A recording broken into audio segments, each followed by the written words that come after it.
മന്ത്രി കെ രാജന്റെ പ്രതികരണം കൂടി ഇതിലുണ്ട്. അതായത് ആരെയും കുടിയൊഴിപ്പിക്കുന്ന ഒരു സാഹചര്യം ഉണ്ടാകില്ല എന്ന് അദ്ദേഹം ഉറപ്പു നൽകുന്നു. വിഷയത്തെ വർഗീയവൽക്കരിക്കരുത് എന്നുകൂടി മന്ത്രി കെ രാജൻ പറയുന്നുണ്ട്. അദ്ദേഹത്തിന്റെ വാക്കുകൾ. സർക്കാരിന്റെ നിലപാട് വളരെ ക്ലിയറാണ്. അവിടെയുള്ള ഒന്നാമത്തെ കാര്യം, അവിടെയുള്ള ഒറ്റ മനുഷ്യനെയും സർക്കാർ കുടിയിറക്കില്ല.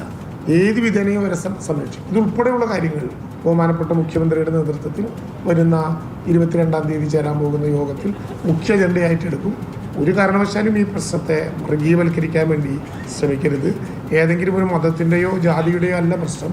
കേരളത്തിലെ ഭൂരഹിതരും ഭൂമി ഉണ്ടായിട്ടും അതിന് അവകാശം സ്ഥാപിക്കാൻ പറ്റാത്തതുമായ മനുഷ്യരുടെ സാങ്കേതികമായി ഉൾപ്പെടെയുള്ള പ്രശ്നങ്ങളാണ്. സർക്കാർ കൈവിടില്ല, ഉറപ്പായിട്ടും അവരോടൊപ്പം.